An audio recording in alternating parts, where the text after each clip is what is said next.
Hello, this is Waldemar Januszczak, art critic, documentary producer and presenter, and thanks for watching Perspective, YouTube's home for classical art.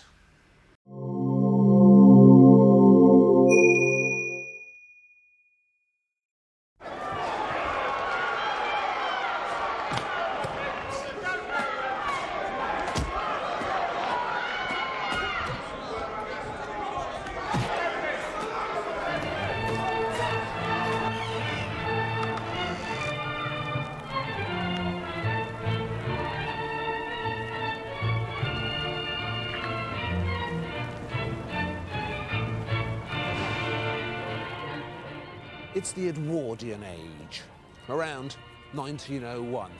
Victoria is dead. Edward VII is king at last. And he's arrived at exactly the same time as the new century. So it all looks so hopeful. People are expecting a lot. And the nation's artistic soul wants to know where to go and who to follow. And that's where it gets tricky. The two biggest artists on the scene could hardly be more different. This one here, he's an American with fast hands, John Singer Sargent, a bearded smoothie who specializes in dashing portraits of the rich and famous. This other one, he's more of a crumpled plodder, Walter Sickert, another foreigner born in Germany. And he paints places like this, grubby bits of London and their grubby inhabitants. So who's it to be, the suave American or the dodgy lowlifer? The era itself never made up its mind. It liked a bit of both. But we can't leave it at that. We're here to decide. We need to put them both back in the ring, weigh them up, and see who wins.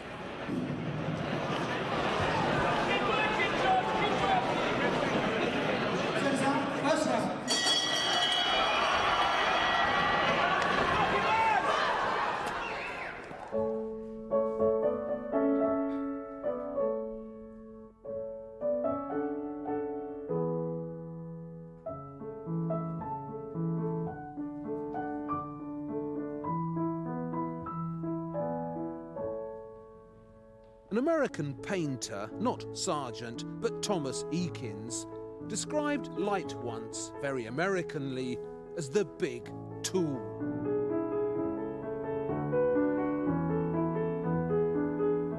I love that, the big tool. And it is. In a painting, light makes everything meaningful or not. And how good you are or not at using this big tool is a decent measure of your worth as an artist.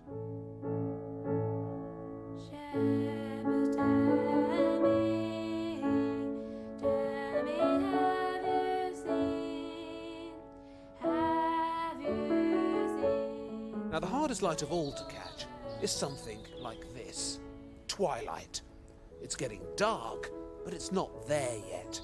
The light's going, but you can still see what you're doing.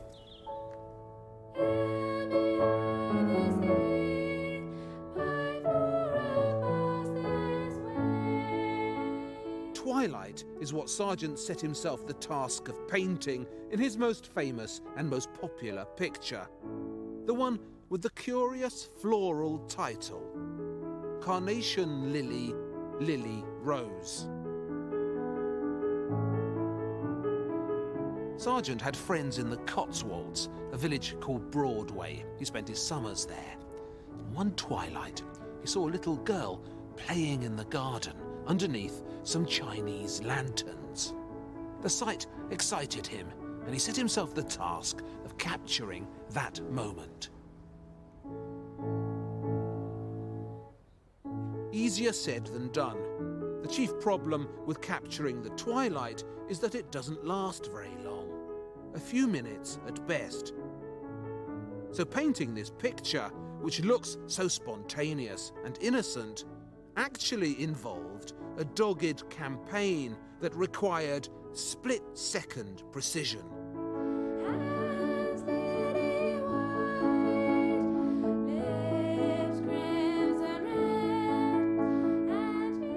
Sargent's easel was set up in front of the scene. Two small girls, Polly and Dolly, the daughters of his friend, took up their poses. The lanterns were lit and everybody waited for the light to be right.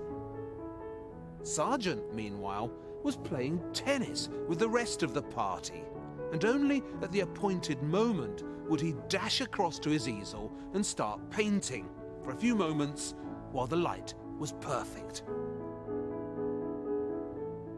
As soon as it got too dark, he returned to the tennis and finished his game.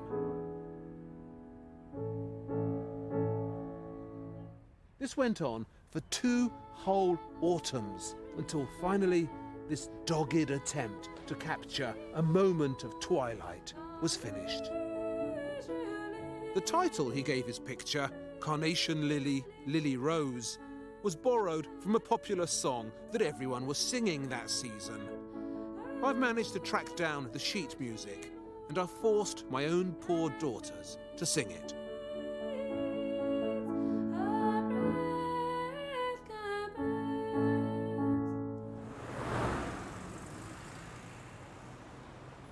Sickert used the big tool too, all the time.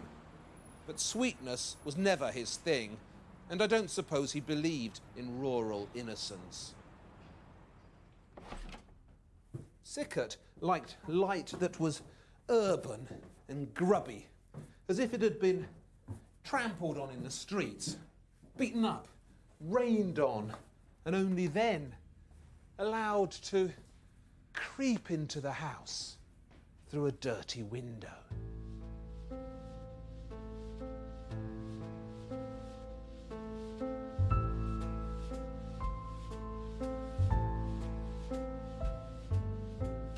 When he was actually living here, he liked painting that window a lot. There used to be a view right through, but now they've built this huge factory there. And if you ask a cameraman if he likes filming in here, he'll say no. Owen, do you like filming in here? No. And that's because there isn't much light actually making its way through this grubby window, and what light there is making everything silhouette against it.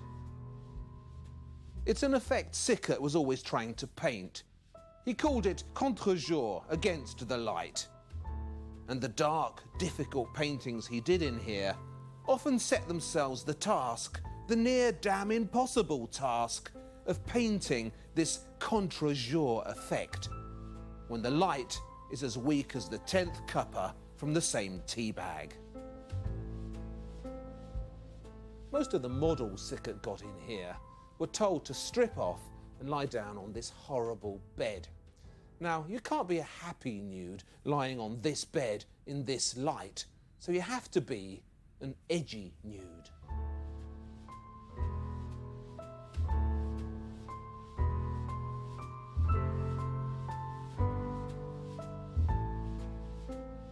But there was one little girl who was about the same age as the girls in Sargent's Carnation Lily. She was a little Jewish girl called Rachel, the daughter of a local grocer. She was about 13 when Sickert painted her, and she had all this red hair. Now, painting red hair against the light is doubly difficult. Sickert would stand her by the window, and he'd have her looking out. What was he after? Well, it certainly wasn't her innocence or her joie de vivre. Poor little Rachel. She was 13 going on 90. But then life was like that around here. And the big tool's job in this house was to illuminate the pessimism.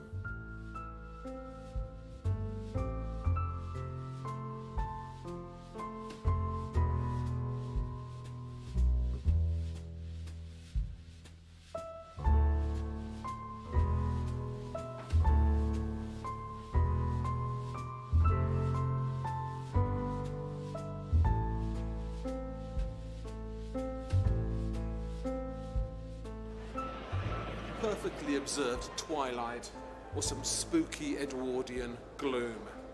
Both of them have their place in this schizophrenic era, but isn't the gloom more interesting, more edgy?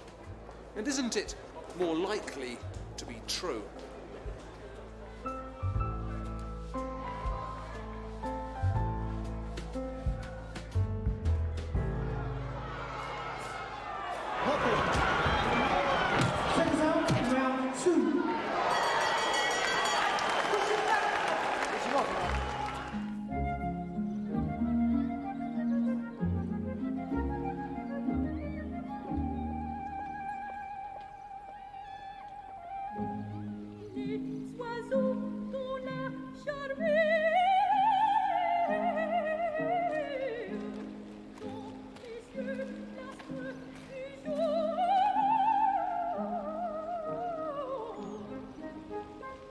Sargent's folks were from Philadelphia, came over to Europe and pottered about elegantly.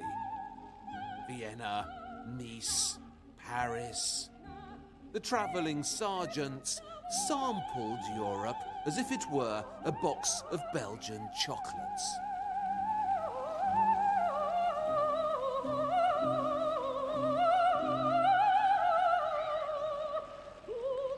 Little John Sargent was born in Florence in 1856, on January the 12th, which is my birthday too.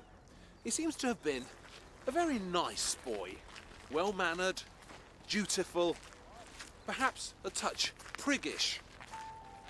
He was really good at the piano, one of those annoying kids who are top of the class at everything they do. So when he tried art, he was annoyingly good at that too. See this portrait of his teacher, a fancy Dan called Carolus Duran. Quite a portrait, eh? Sargent was so good so quickly that he never really had a student era. He was making striking art from the start. And his appetite for luxurious travel, inherited from his parents, kept him very busy as a tourist too.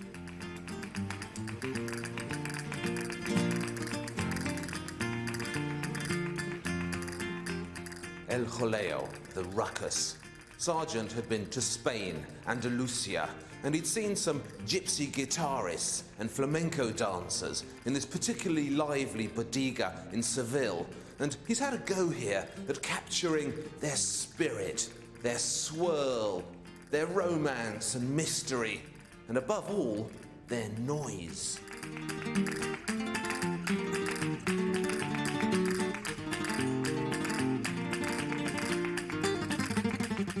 It's a lively and action-packed bit of painting about the click of the castanet and the bang, bang, bang of the dancer's feet.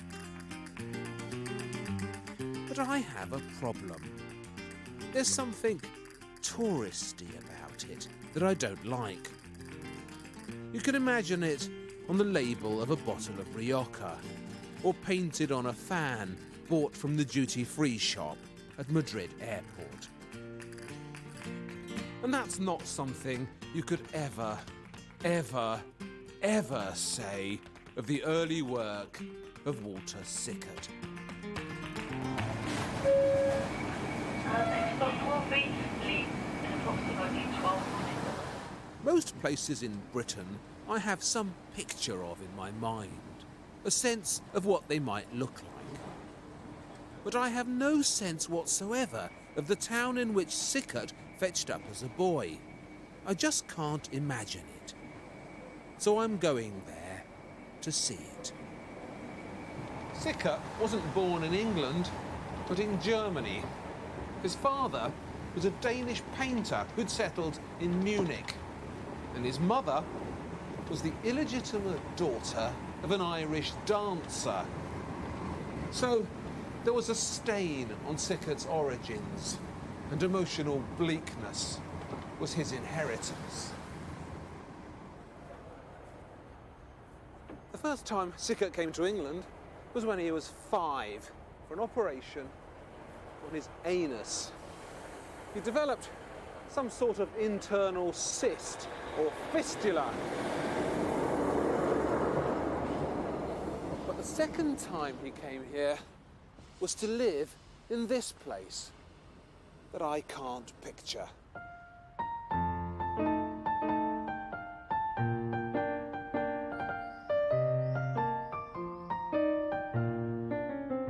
It can't have been much of a life being uprooted like this, and it certainly didn't fill him with hope.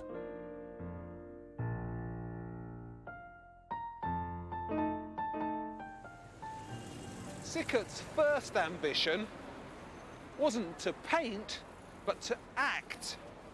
He joined up with that celebrated actor, Henry Irving, up here in the Lyceum. And he chose for his stage name not Walter Sickert, but Mr. Nemo, which, if you know your Latin, means Mr. Nobody. Now, I'm not going to read too much into that, but there is a pattern here. A man of uncertain origins, born with an inherited sense of illegitimacy, bundled as a boy from nondescript town to nondescript town, ends up painting nondescription. You do the psychology. The acting didn't work out, but his father was a painter and art was in his blood, so he tried art school, the Slade, but dropped out pretty quickly and became the pupil and all-purpose lickspittle of that pretentious specialist in foggy Chelsea effects, James Abbott Mcneil Whistler. A woman once told Whistler that he and Velázquez were the two greatest painters. "Why drag in Velázquez?" Whistler replied. Sickert disappeared into Whistler's possessive orbit for nearly a decade. It took him so long to find himself, but ever so slowly, he did.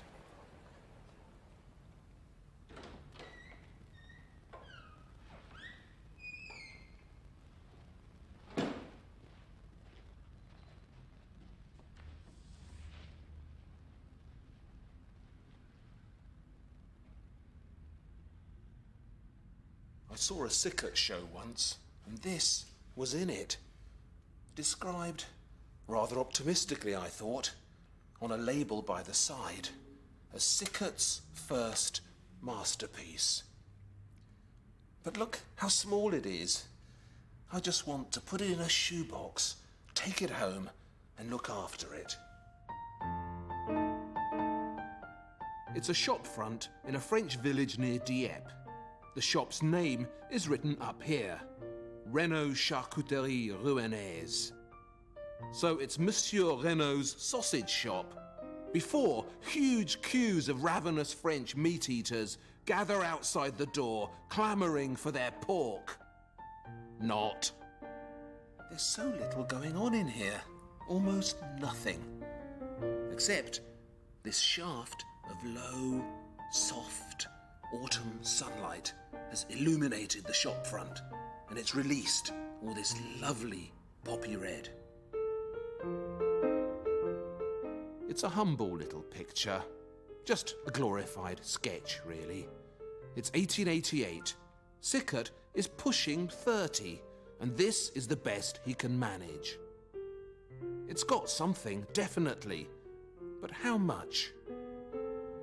I just can't imagine the Red Shop, as it's called, being entered for the Salon in Paris, picking up rave reviews, being noticed by everyone, as El Jaleo was noticed.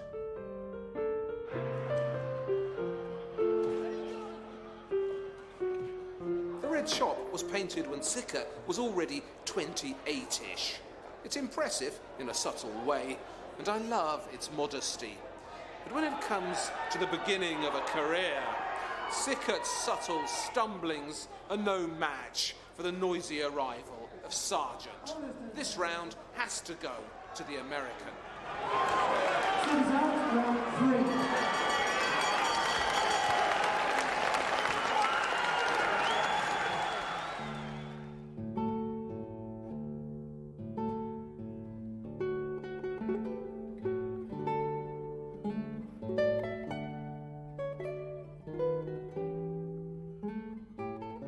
The V&A's collection of dresses that changed history, or at least influenced fashion a bit. But it is true, every now and then, a dress does come along that has an extraordinary impact. I was looking for that provocative black number that Liz Hurley wore, the one held together with safety pins. I'm sure you remember it, but it's not here. Sargent was at the centre of a silly dress scandal too. It was the defining scandal of his career, and although that didn't change history either, it did impact most dramatically on his life. Virginie Amélie Avegno-Gautreau was the most notorious beauty in Paris. Like Sargent, she was an American from Louisiana. Her family were slave-owning plantation types who'd settled in Paris after the Civil War, which they didn't like losing. Amélie found herself a middle-aged French banker who'd made his money in bat guano, Monsieur Pierre Gautreau, and she set about acquiring for herself a very modern type of notoriety. She was an it girl before there were it girls, famous for being famous. They said she had many lovers, and she definitely looked different from the rest, with her ultra-clean lines and that fantastic figure, which she didn't mind showing off in scandalous dresses that left lots of Amélie sticking out of them.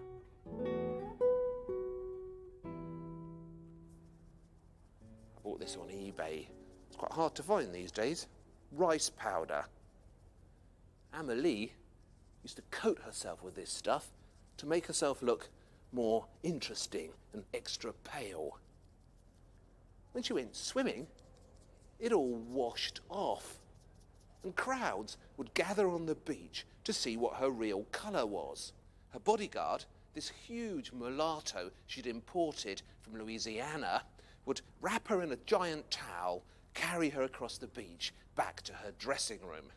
So she was an early celeb, and Sargent knew that if he painted her, some of her notoriety would get him noticed too.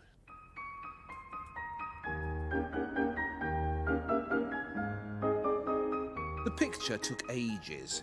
Amélie was unreliable, willful and lazy. But eventually, Sargent finished it and entered it for the Salon of 1884, where the fuss exploded immediately. She wasn't named in his title, but everybody knew who this Madame X was. The crowd turned up to giggle. She's as white as a corpse, they laughed. And as for that dress, she might as well have turned up naked. What was the fuss about? I've lined up a comparison, which I think makes it clearer. On the left, the sort of dress respectable women wore in Paris at the time, as painted by Bonnat, who briefly taught Sargent. On the right, Madame X, as she came to be called, in her little black number. As you can see, Bonnat's dress covers stuff up. It's frilly, busy, and doesn't show much. But Madame X, oh, she shows stuff all right. What lovely shoulders, what a fabulous shape. The way her hair's pulled back, that hourglass outline, that profile. It's as if Sargent stripped away the extras and got down to the real woman.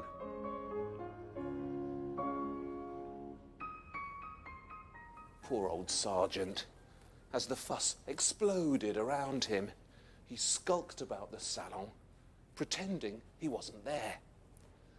Amélie's mother turned up at the studio and begged him to remove the painting. "You've ruined my daughter's reputation," she screamed. At some point, as a token gesture of respectability, and a rather cowardly act, I think, Sargent repainted her diamond-encrusted shoulder strap so that the dress didn't look as if it were falling off quite so enticingly. You can see here where the shoulder strap used to go.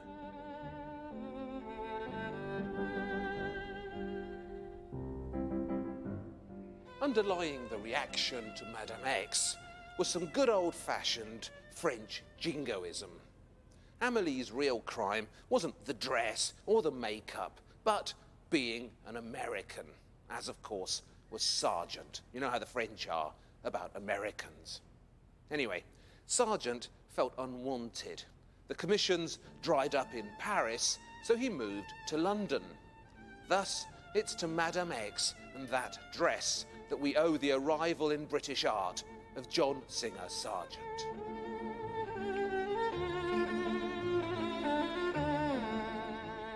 Sickert's fame was to be changed by a scandal too, a very deadly scandal. But not just yet.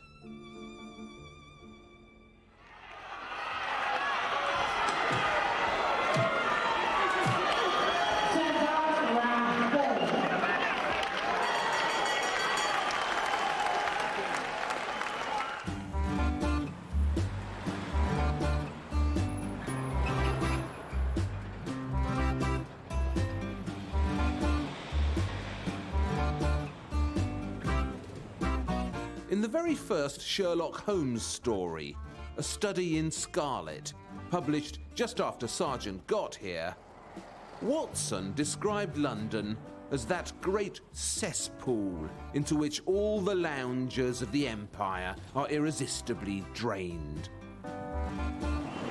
And it's true, there are lots of loungers in Chelsea.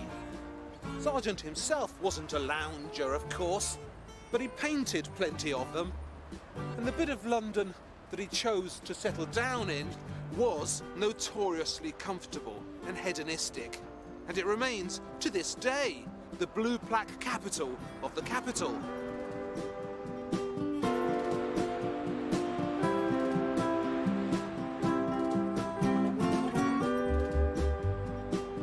So, in this borough of swanky streets, this one, Tite Street, is one of the swankiest. And Sargent moved in here at number 33.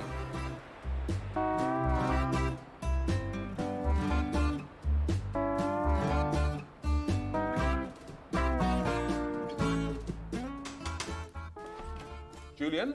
Yep. Hello. Waldemar Januszczak. Hi. Glad to see you. I am. Thank you very much for letting us come in here. I mean, it's a marvellous space. So these were, of course, built, weren't they, for studios? They were built as studios in 1880. And Whistler lived on the floor below here and lived here for several years. And then when he moved out, Sargent moved in. And the Sargent had used either this studio or the other one up the stairs. We never quite know. But, so he didn't have far to move when he went downstairs. Was this his first London studio, or...? I think he'd been in London on and off, but because he left after the trouble with the Madame X portrait when he had to leave, yes, of course, yes. Paris, and then he came here. But I think he was around for a year or two before he finally settled in the studio below here. When he was here, was he already the most fashionable portrait painter in London, or He was becoming very, very popular already. His best portraits were absolutely brilliant, and they were up to the greatest portrait painters. And inevitably, every portrait painter does some pictures which are a bit of churned out ones. But I think when the one of the Boyd sisters, yes, which he did when he was 28, yes, is an amazing bit of work. Yes. He worked with great speed as well. Mm. So this building here, number 33, was Sargent's first Tite Street studio. But as he grew more successful, he expanded and eventually took over next door as well. 31 Tite Street. He actually knocked a hole between the two houses, living chiefly over there, working chiefly over here, where he busily perfected the Chelsea type. My pose, though ironical, shows that my monocle holds up my face, keeps it in place, stops it from slipping away. Cigars? I smoke thousands. I usually deal in the Strand. So, I wanted to know, when you actually moved in here, how much of Sargent remained, and what did you have to do to bring it to the state it is now? Well, when we bought the house, this space had been brought down and the roof extended and a second floor put on. So we brought the room back to the exact structure as when Sargent painted here. The other thing that had happened is that these pilasters had been stripped out. And fortunately, when this was done, there was an artist living next door. And when he found out, this is Julian Barrows, that we were bringing the house back to as close as we could to as it was when Sargent lived here, he gave us the pilasters back. Now, was Sargent someone, Sir Evelyn, that you were interested in? I know you're a great art collector. Is he one of the people who you have a particular feeling for anyway? Well, I knew of him, obviously, because he'd painted quite a number of members of my family. By chance, we have this one of my grandmother, and she lived at 5 Hamilton Place and also at our country home, and was a remarkable lady. And so this is Mrs. Leopold de Rothschild. Mrs. Leopold de Rothschild. Yeah. It is said that during the Edwardian age, if a gentleman was at a dinner table with a woman and he didn't know what to say to her, he could always say, "And how do you like your Sargent drawing?" Yes. She certainly would have had one. Well, he did make a lot of them, but Everyone was lining up for them.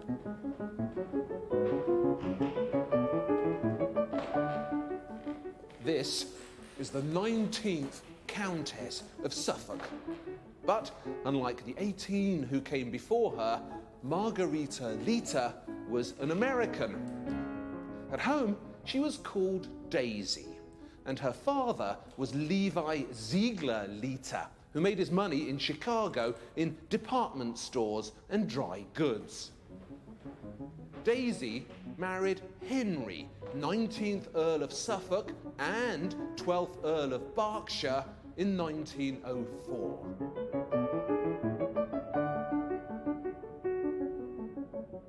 The Edwardian wit, Saki, wasn't being Saki at all when he wrote, "To die before being painted by Sargent is to go to heaven prematurely."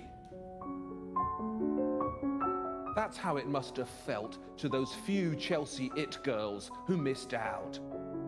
And I love that line by Osbert Sitwell about Sargent's luxurious sitters. Looking at his portraits, they understood at last how rich they were. They're very enticing, Sargent's women. Sargent himself pointed out, a tad ungallantly, I think, women don't ask you to make them beautiful, but you feel them wanting you to do that all the time. That rings true, doesn't it? But they're not always conspicuously beautiful. There's something else that Sargent discovers in the faces of his Chelsea women that catches your attention and interests you in them. I think it was Sickert, of all people, who hit the nail on the head in this matter. Sargent, he complained, is a master of those little touches of piquant provocation that respectable women are always so anxious to secure. Ah, yes, little touches of piquant provocation. Is there any woman in Sargent's bewitching coven of respectable Chelsea girls who can't muster one of those?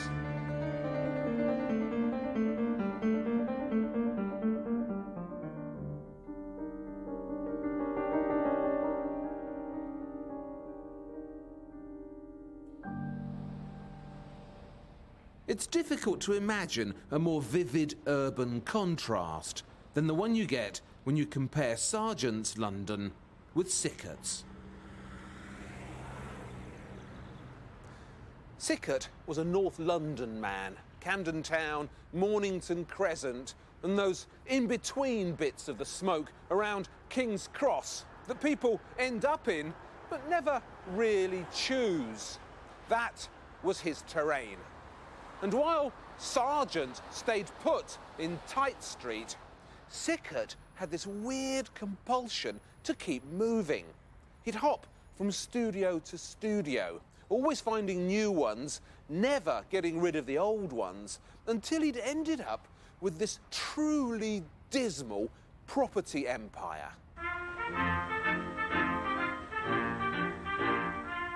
In this area alone, he had at least 20 studios. He had 2 up here, Harrington Street. If you saw my little Somewhere in backyard, there, what a 13 pretty Robert spot Street. you'd cry. It's a picture on a sunny summer's Another one day. here. With the turnip tops and cabbages. The big grey building on the corner. I makes it on a Sunday look all gay.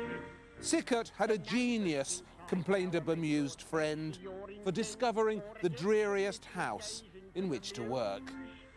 It's a wonder as the landlord doesn't want to raise the rent. There's no doubt, though, which is the most significant of Sickert's London studios. And that's this one up here, the one with the lonely plaque. Number 6, Mornington Crescent.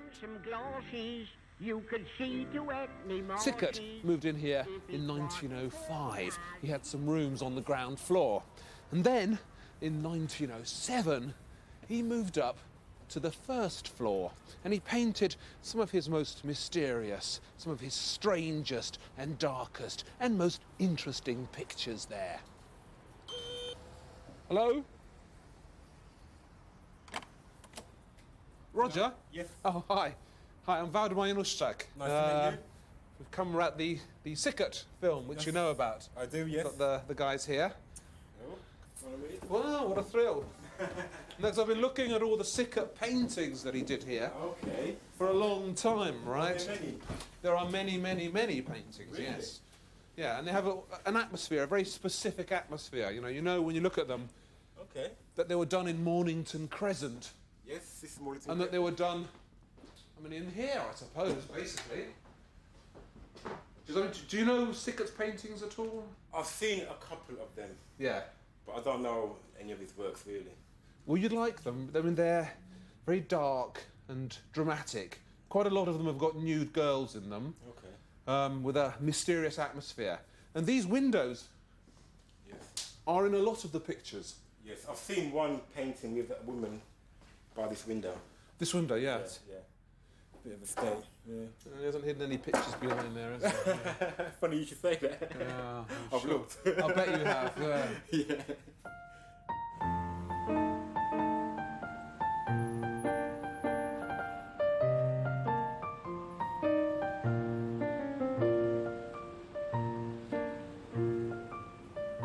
Sickert's local train station.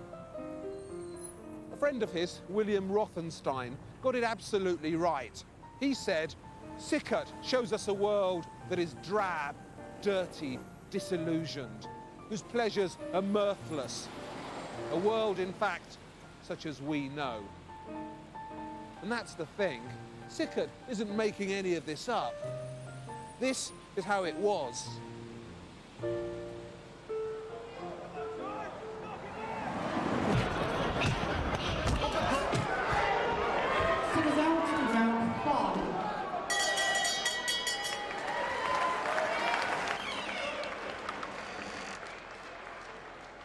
What does the overworked Edwardian artist do at nights to recharge his batteries and reconnect with humanity? Like everyone else, he goes out.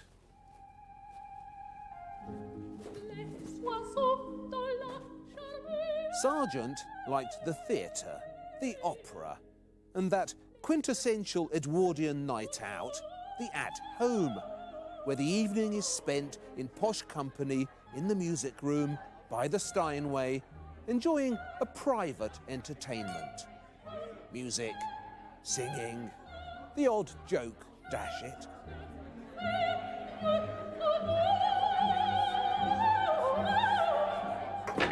Sickert did a little of that too. But his entertainment of choice was the music hall. My old man said, follow the van and don't dilly-dally on the way. I'll be honest with you. When I hear the words music hall, I feel an allergic reaction coming on. Arthur Askey, my old man's a dustman, gore blimey gov, it done half make you sick. Can't trust the specials like the old time coppers when you can't find your way home. But in its heyday, which was Sickert's heyday too, music hall was so alive. It was the first great popular entertainment. The tastes of the plebs were being catered for at last. And Sickert was its first and best chronicler.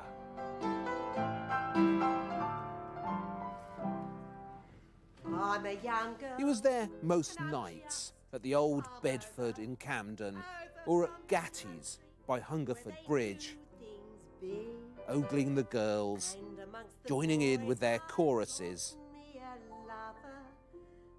There's little Dot Hetherington, the singing sweetie. If anyone remembers her today, it's only because Sickert painted her. And look, Minnie Cunningham. Entirely forgotten these days, but in Sickert's eyes, a star. Minnie Cunningham was a deliciously mysterious figure. She was actually 39, but she passed herself off as 23.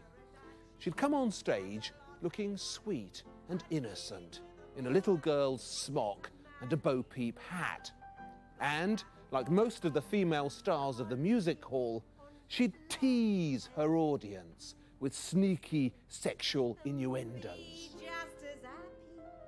Her most notorious song was actually called The Art of Making Love. And Sickert stole one of its lines for the title of his picture. I'm an old hand at love, but young in years. Minnie had many admirers up in the gallery, and Sickert was at the end of a long queue. Boy I love is up in the gallery. The music hall girls didn't just perform on stage, if you catch my drift. There was a notorious blurring between working at the old Bedford and working in bed. Little Dot Hetherington was just 13. But back then, 13 was the legal age of consent. Sickert was aware of these sexual tensions. Perhaps he felt them himself. And in a revealing manoeuvre, he turned away from the stage and looked up at the audience, at the men in the gallery. His dark art peered into their dark thoughts and sensed their predatory instincts. They were faceless voyeurs, staring at the little dots and the minis on stage. And he was a voyeur, staring at the voyeurs, sensing their mood, sharing it, perhaps.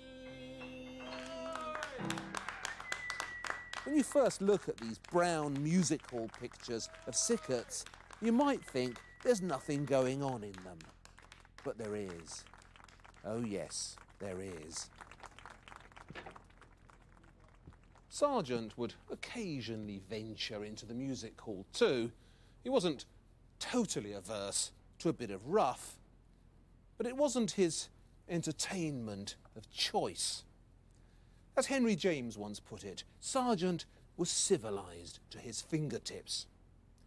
So when he went out to the theatre, he It was to sit in someone's private box and to witness a theatrical triumph of Shakespearean dimensions.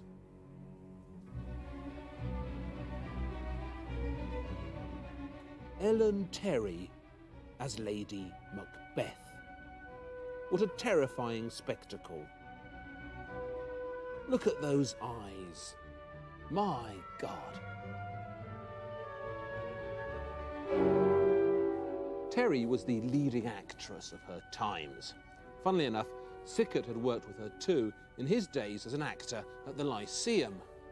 But by the time Sargent painted her, she was in the Helen Mirren League, a theatrical national treasure.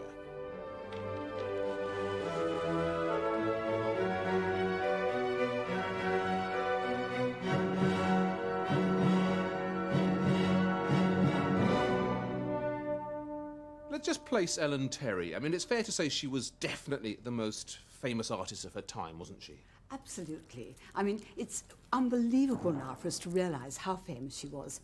She'd go down Piccadilly and the manager of Fortnum's would rush out with a tray of cheeses, you know, for her in her carriage to lean over and just take one. I mean, everything stopped for Ellen Terry. She was the most highly paid, most adored actress of the time. So was she a hit in Macbeth at this time? She was, actually. Every single performance was booked out. I mean, she really did attract crowds of people to go and see her. Do you know, Joy, it's so exciting seeing the actual dress. It's being restored at the moment.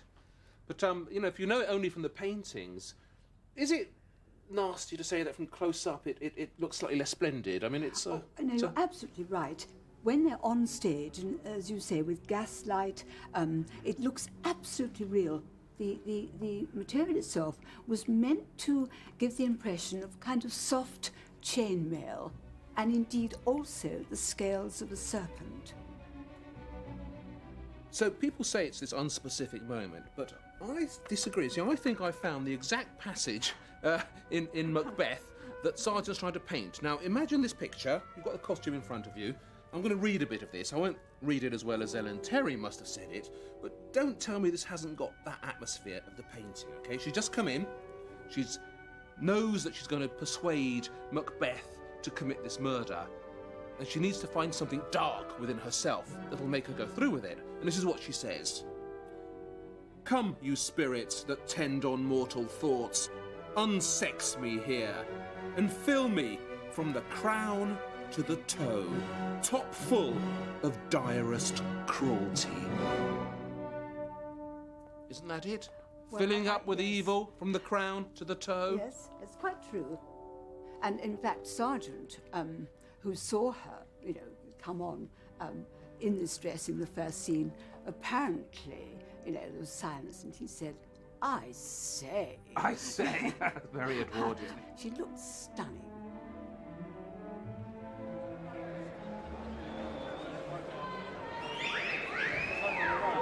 Centers out, round 6.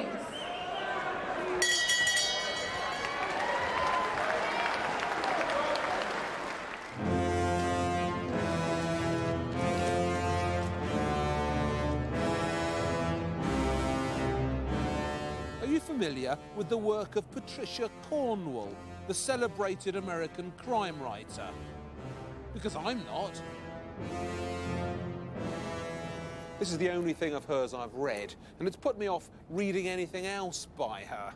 It came out in 2002, and as you can see, it's called Portrait of a Killer, Jack the Ripper, Case Closed. And the case is closed because Patricia Cornwell claims that Jack the Ripper, who murdered and mutilated 5 prostitutes around here, was actually Walter Sickert. I won't bore you with the details. There's loads and loads of circumstantial stuff mixed in with tremulous speculation about Sickert's psychological profile.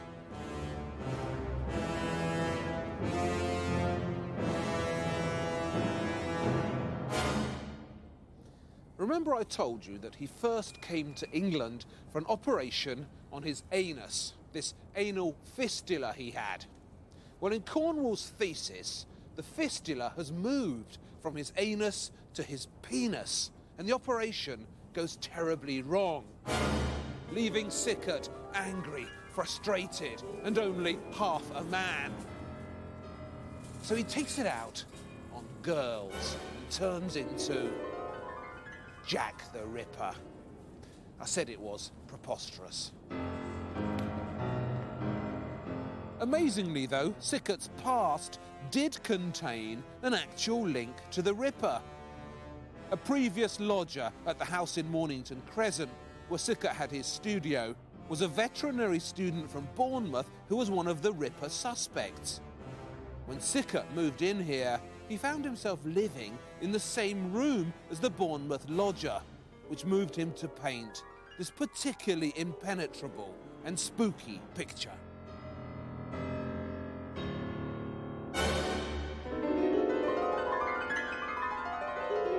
Now, one of the reasons that Sickert liked living here was because there was this rumour that someone who was suspected of being Jack the Ripper lived here. Do you know about this story? I heard the story, yes, I heard the story, and who knows, really?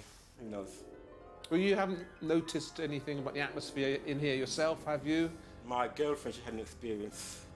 She got up one night to go to use the toilet, and she claimed she saw a dark figure standing by the window, the kitchen window. This window here? This window here, yeah, in like a long black cloak. And she said that she looked, rubbed her eyes, and it was gone. A long black cloak? Yeah, yeah. Now, was that before you heard about the Jack the Ripper stories? This was way after, yeah. Or after? Yeah, this was way after. So you already knew about all that? I did, yeah.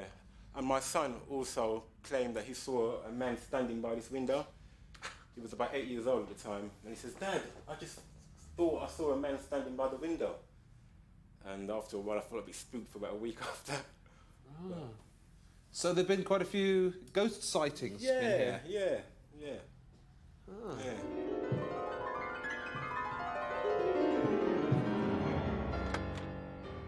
The Ripper murders took place in 1888, a couple of decades before Sickert moved in here. But on the 12th of September 1907, while Sickert was away in France again, somebody turned up in Camden town, just up the road here, and killed another prostitute. Emily Dimmock slit her throat from ear to ear. And once again, the killer was never caught.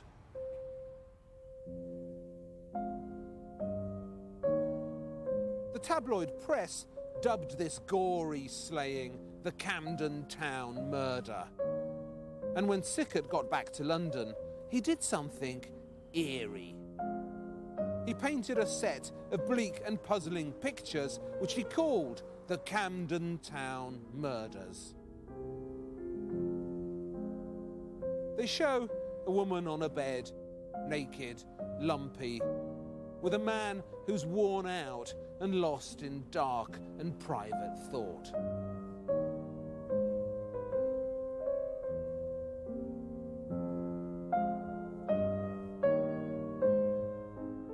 They're unsettling, no doubt about that, but there's no sign of an actual murder in these haunting pictures. No blood, no throat slitting, just a deep sense of unhappiness and of awful urban failure.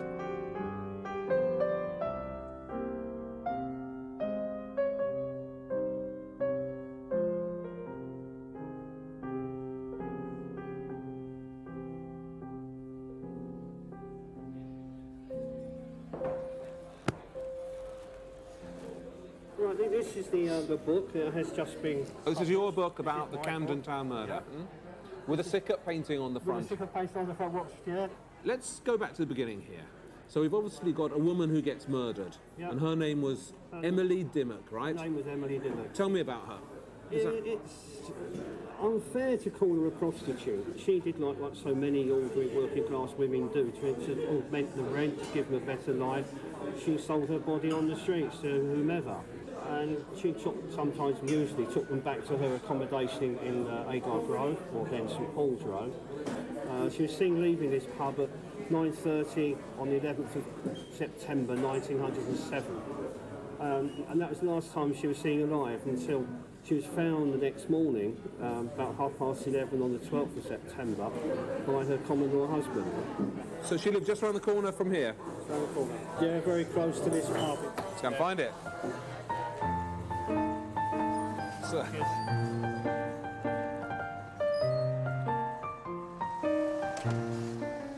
Now, one thing that interests me is why this particular murder caught everybody's imagination. You had a very working-class girl who was, for want of a better term, be called a prostitute. But also the details of Emily Dimmock's life must have titillated her audience. I mean, this idea that her husband, or her common-law husband, was working on the railways, and whilst he was away, she was, you know... Oh, it's the seedy side of life. Here we are. Is this it? Yeah, here we are. Number 29? Yeah, here we are. Good Lord. So how did Sickert get involved in all this? So he was suspected of actually doing it, wasn't he, recently? The only reason I can find that Sickert got involved in this because Patricia Cornwall said he was. In all the police investigations, his name is never mentioned. Yes.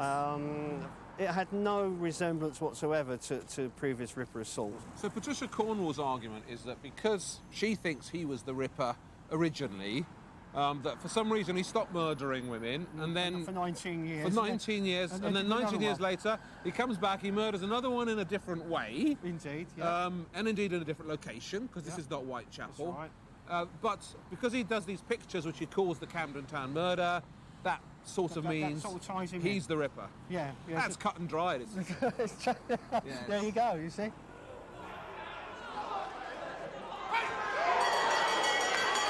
Two messy scandals, two enormous fusses about nothing. The Madame Gautreau thing and the Walter Sickert is Jack the Ripper nonsense tell us far more about the people doing the accusing than they do about the men doing the painting. I see both these absurd scandals as a defeat for art and a victory for gossip.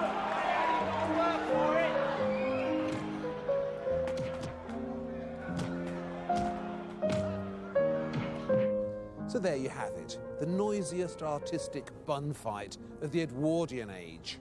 Now, who won?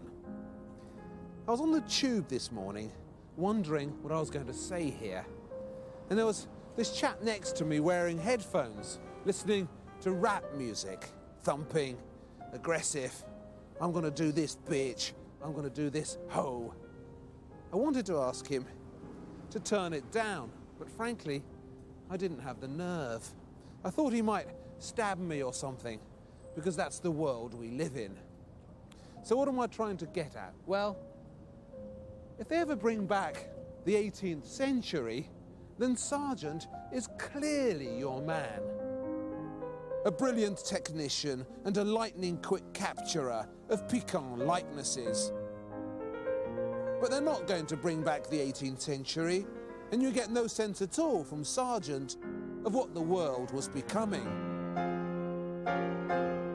Sickert, on the other hand, saw it all. Unhappy people in glum rooms, alienated children, dodgy actresses, a world obsessed with murder and cheap tabloid headlines. So there's no question he was the more important artist. The only question is that a good thing?